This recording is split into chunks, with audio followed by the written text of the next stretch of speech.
कराची के राशिद बिनास रोड पर वाक़ शॉपिंग मॉल में आतिफियत की आग चौथी मंजिल पर दुकानों तक पहुंच गई। फायर ब्रिगेड की 6 गाड़ियां आग बुझाने में मसरूफ। मुतादिद अफराद इमारत में फंस गए। स्नाकल की मदद से 2 अफराद को रेस्क्यू कर लिया गया। दीगर लोगों को रेस्क्यू करने की कोशिश जारी। इमारत में धुआं भरने से आग पर काबू पाने में दुश्वारी का सामना। आग कसीरुल मंजिला इमारत की छत पर रखे जनरेटर में लगी।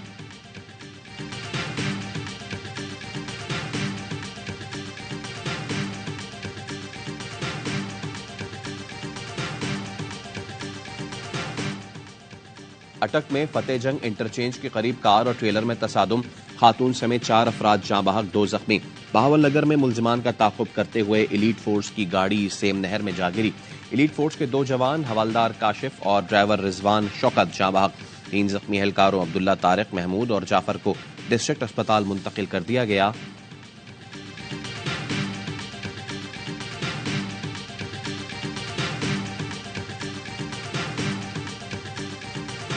गजा में आर्जी जंग बंदी का दूसरा रोज, मुआहदे पर अमल दरामद शुरू। इसराइल ने खातीन और बच्चों समेत 39 फलस्तीनियों को रिहा कर दिया। फलस्तीनी कैदियों में औरतें और बच्चे भी शामिल। कैदियों को मुख्तलिफ जेलों से रामल्ला मुंतकिल किया गया। अपने प्यारों की रिहाई की उम्मीद लिए जेल के बाहर बड़ी तादाद में फलस्तीनी जमा हो गए, जिन्हें मुंतशिर करने के लिए शेलिंग की गई। हमास ने 13 इसराइलियों समेत 50 कैदी रिहा किए थे। इसराइली शहरी मिस्र में इसराइली हुकाम के हवाले, जिन्हें रफा क्रॉसिंग से मिस्र में इसराइली हुकाम तक पहुंचा दिया गया।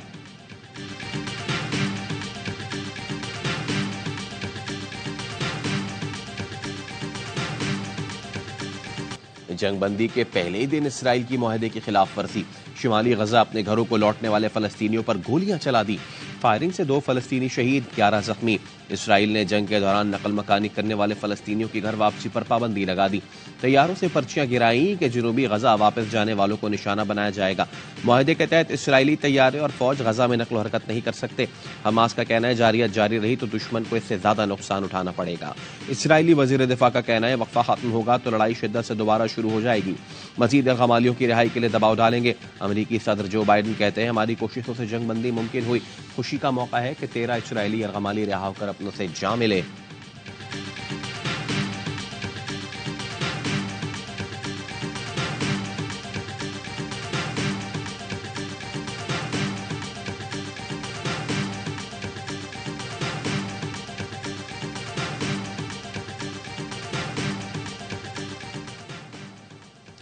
मुस्लिम लीग नून के कायद नवाज शरीफ आज सियालकोट का दौरा करेंगे। शहबाज शरीफ, मरियम नवाज, सागदार भी कायद नून लीग के हमरा होंगे।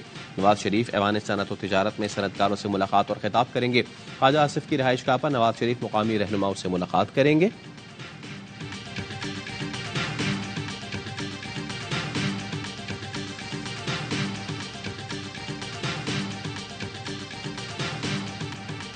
इलेक्शन के करीब हाउस ऑफ जरदारी में दरारें। बिलावल भुट्टो इलेक्शन मुहिम छोड़कर दुबई रवाना। किसी पार्टी रहनुमा को भी कुछ नहीं बताया। निजी तैयारे में बैठे और चले गए। रवानगी से पहले ट्विटर पर प्रोफाइल पिक्चर तब्दील की। वालदा के साथ अपनी हंसती मुस्कुराती तस्वीर लगाई। दुबई पहुंचकर खाला सनम भुट्टो के साथ तस्वीर खिंचवाई। आसिफ जरदारी भी बेटे के पीछे पीछे दुबई पहुंच गए। बाप बेटे की सर्द जंग आसिफ जरदारी के इंटरव्यू के बाद मीडिया में आई। जरदारी ने कहा था बिलावल अभी जेर तरबियत है, इलेक्शन का टिकट मैं ही दूंगा। बेटा ज्यादा टैलेंटेड लेकिन तजुर्बा होता है। इससे पहले बिलावल भुट्टो जलसों में बुजुर्ग सियासतदानों को घर बैठने का मशवरा दे रहे थे।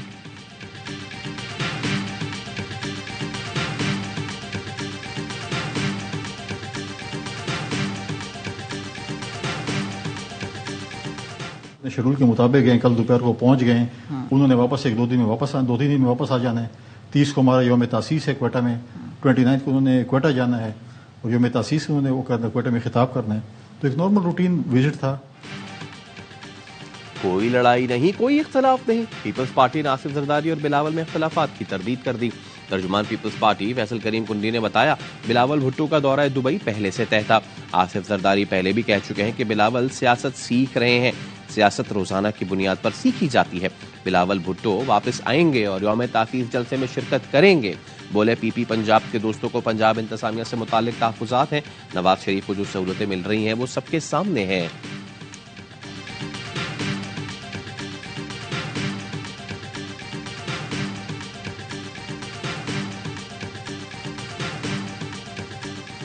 खिलाफ नारे लगाते थे कि ये सिलेक्टेड है, ये सिलेक्टेड प्लस है। इस किस्म की इलेक्शन को कौन मानेगा, दुनिया कौन माने। नवाज शरीफ को ये 1000 दफा जो है प्राइम मिनिस्टर बनाए, इससे बेहतर ये है कि नवाज शरीफ की जो जिस तरह अनवर हक को इन्होंने प्राइम मिनिस्टर बनाया, एक नोटिफिकेशन निकाले। सेलेक्टेड का इल्जाम लगाने वालों की पोजीशन आज खुद सेलेक्टेड प्लस बन गई। इस माहौल में इंतखाबात हुए तो कोई तस्लीम नहीं करेगा। पीटीआई के खिलाफ सारा जुल्म और जबर मुस्लिम लीग नून कर रही है। नवाज शरीफ को वजीर आजम बनाना है तो इंतखाबात की कोई जरूरत नहीं, नोटिफिकेशन जारी कर दें। पीटीआई रहनुमा असद कैसर कहते हैं इलेक्शन के लिए माहौल आजाद शफाफ नहीं। मर्दान की सेशन कोर्ट ने असद कैसर को 5 रोजा जुडिशल रिमांड पर जेल भेज दिया।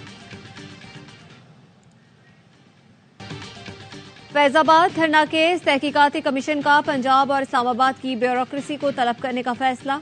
जराये के मुताबिक साबिक आईजी इस्लामाबाद खालिद खटक और चीफ कमिश्नर इस्लामाबाद को भी तलब किया जाएगा।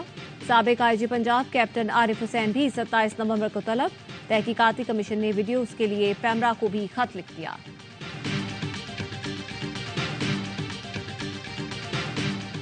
हम वो ऑप्शन है जो कि पीपल्स पार्टी के इस बैड गवर्नेंस, इस बद इंतजामी, इस करप्शन के खिलाफ लोगों के लिए, सिंध के लोगों के लिए उम्मीद की किरण है। कराची में एनपी का मर्दान हाउस में इजलास, जेयूआई, एमकेएम, नून लीग और फंक्शनल लीग की शिरकत। मुस्तफा कमाल ने कहा सिंध में इत्तेहादी हुकूमत बनाएंगे, आने वाला वक्त सिंध के मजलूमों का है। सिंध डिलीवर नहीं करेगा तो पाकिस्तान आगे नहीं चलेगा।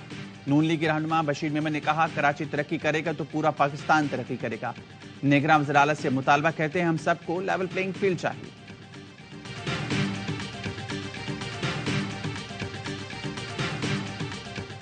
कराची में चलती बाइक से डकैती, बाइक गिरने से खातून जाँ बहक, बच्चा और शौहर जख्मी। बल्दिया के इलाके लक्की चढ़ाई पर मोटरसाइकिल सवार मुलजिम ने चलती बाइक से पर्स खींचा। शौहर के मुताबिक पर्स खींचने से बीवी बाइक से गिरी, मुलजिम फरार हो गया। डीआईजी असर रजा का नोटिस, मुलजिमान की फौरी गिरफ्तारी का हुक्म। डेंसो हॉल के करीब मुबैना पुलिस मुकाबला, 2 डाकू हलाक, फायरिंग के तबादले में पुलिस अहलकार जख्मी।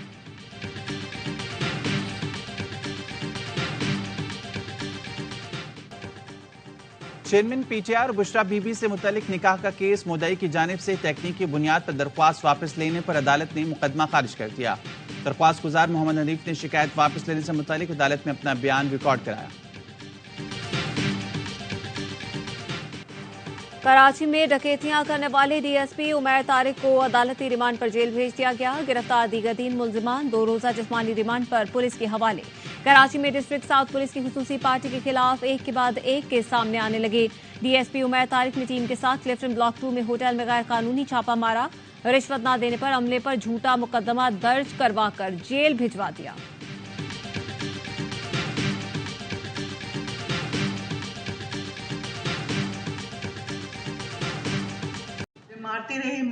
मारते रहे, मैं उनके आगे हाथ जोड़ती रही। उन्होंने मुझे हथकड़ी लगाई और घसीटते हुए नीचे ले गए स्टेयर से।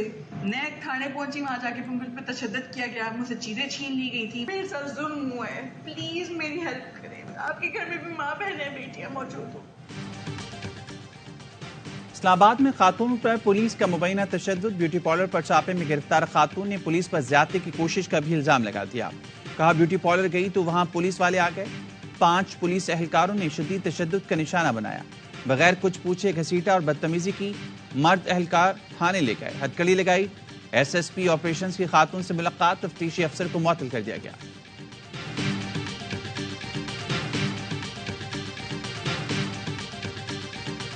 पाकिस्तान समेत दुनिया भर में खवातीन पर तशद्दुद के खात्मे का दिन आज मनाया जाएगा। सदर आरिफ अलवी ने अपने पैगाम में कहा पाकिस्तान खवातीन के लिए तशद्दुद से पाक मुआशरा कायम करने के लिए पुरअज़्म है। खानदानी तहफ़्फ़ुज़ के मराकज़, पनाहगाहें कायम की गईं। खवातीन की जायदाद और दीगर हुकूक के लिए कवानीन पास किए। खवातीन पर तशद्दुद से निमटने के लिए आलमी कोशिशों की ज़रूरत है। ऐसे मुकदमा जिसमें इस तरह से डेथ हो जाए किसी की, इतने लोगों की, उसको क्या खाली 279 में चलान किया जा सकता है? It's a big debate and I think it is being discussed in the court as well. सो हमें ये कोर्ट के फैसले का इंतजार करना चाहिए। इस पे एक डिटेल जजमेंट आनी है, वो जज साहब ने जैसे कहा है। कार की टक्कर से 6 अफराद की मौत, तहकीकात जारी। एसएसपी इन्वेस्टिगेशन का कहना है कि केस में इंसदाद दहशतगर्दी की दिफात लगाई। अदालत जायजा ले रही है कि ज्यादा हलाकतों पर कौन सी दिफात शामिल की जाए। अदालती अहकामात के बाद दिफात से मुतालिक मजीद काम होगा।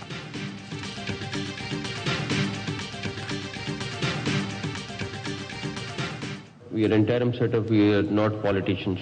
But in these last 10 months, we have learned one thing. If you have will, if you have a good team, you can do whatever you want to do. हम निगरां हुकूमत हैं, सियासतदान नहीं। 10 माह में एक बात सीख ली, टीम वर्क से हदफ पूरा करना आसान होता है। निगरां वज़ीर आला पंजाब मोहसिन नकवी का लाहौर में तकरीब से खिताब, कहा बहुत जल्द हम मुश्किलात पर काबू पा लेंगे, शहरियों के तहफ़्फ़ुज़ के लिए इक़दाम कर रहे हैं।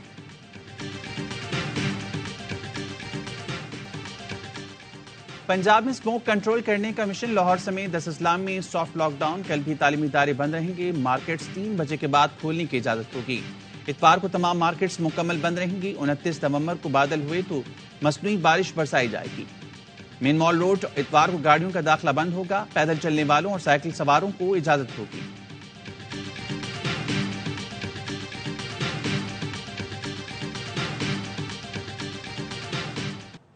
शहर की खूबसूरती तो दूर की बात, पहले मसाइल तो हल करें। कराची में गटर उबल रहे हैं, हर तरफ गंदगी है। सफाई करने वाली कंपनियों को आवाम का पैसा देते हैं, अब किसी सूरत मुआफ नहीं करूंगा। निगरां वज़ीर आला सिंध कमिश्नर कराची की शाहराह फैसल पर तज़ीन आराइश की ब्रीफिंग पर बरहम, कहा सॉलिड वेस्ट के लोग 4 दिन में शहर साफ करके रिपोर्ट दें। इजलास से गैर हाजिर रहने पर टाउन म्यूनसिपल अफसर बल्दिया मुअत्तल, माड़ीपुर टाउन म्यूनसिपल कमिश्नर को हटाने का हुक्म।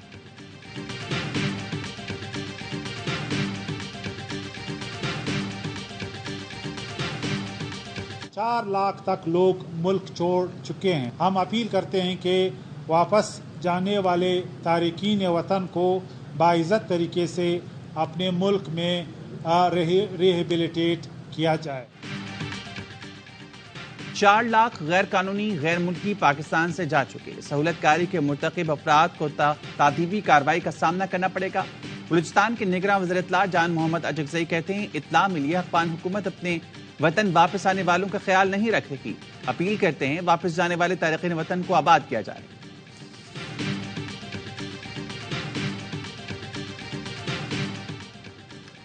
यूरोप बरतानिया के लिए पाकिस्तानी तैयारों और PIA पर आयद पाबंदी हटने के इम्कानात रोशन। यूरोपीय सेफ्टी एजेंसी अयासा की टीम 26 नवंबर को कराची पहुंचेगी। टीम सिविल एविएशन के अहम शोबाजात की मुकम्मल जांच पड़ताल करेगी।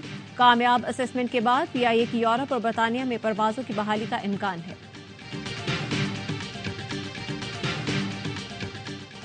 मोदी का सपना टूट गया, तैयारियां भी धरी रह गईं। अगर भारत वर्ल्ड कप जीत जाता तो इंडियन जर्सी में मोदी की विक्ट्री के निशान वाली तस्वीर होर्डिंग्स पर लगाई जाती।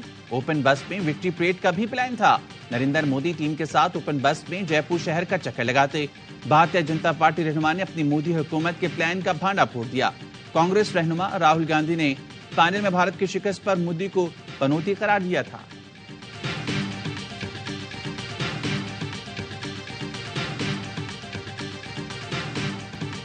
नेशनल T20 कप का कराची के मुख्तलिफ ग्राउंड्स में आगाज। ग्रुप C में एबटाबाद रीजन और रावलपिंडी रीजन आमने सामने। पहले रोज लाहौर वाइट्स ने लाड़काना रीजन और कराची वाइट्स ने इस्लामाबाद को हराया।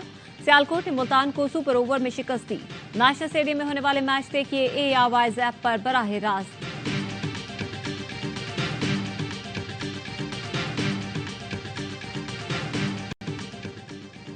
कौमी ऑलराउंडर अमाद वसीम का इंटरनेशनल क्रिकेट से रिटायरमेंट का ऐलान। अमाद ने सोशल मीडिया पर अपने बयान में कहा रिटायरमेंट लेने का ये दुरुस्त वक्त है।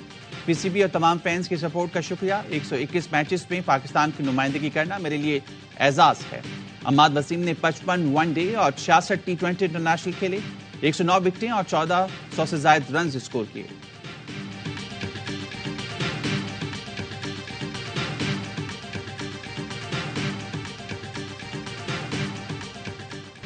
इमाम की शादी में सरफराज दीवाने। मेहंदी नाइट में साबिक कप्तान कवाली पर झूम उठे। बाबर आजम और दीगर भी खूब लुत्फानंदोज हुए। मेहंदी में मौजूद और साबिक क्रिकेटर्स की शिरकत। ऑलराउंडर फहीम अशरफ की मेहंदी की तकरीब फूल नगर में धूमधाम से हुई। ढोल की थाप पर भंगड़े। फहीम अशरफ की बारात आज नारोवाल जाएगी।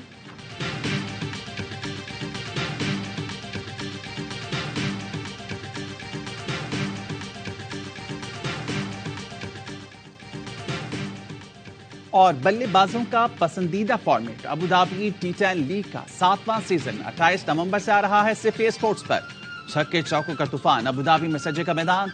8 टीमें, 100 से ज्यादा इंटरनेशनल क्रिकेटर, लीग में एक्शन, थ्रिल, ड्रामा सब होगा। तमाम मैचेस पाकिस्तान के पहले HD स्पोर्ट्स चैनल स्पोर्ट्स पर नशर किए जाएंगे।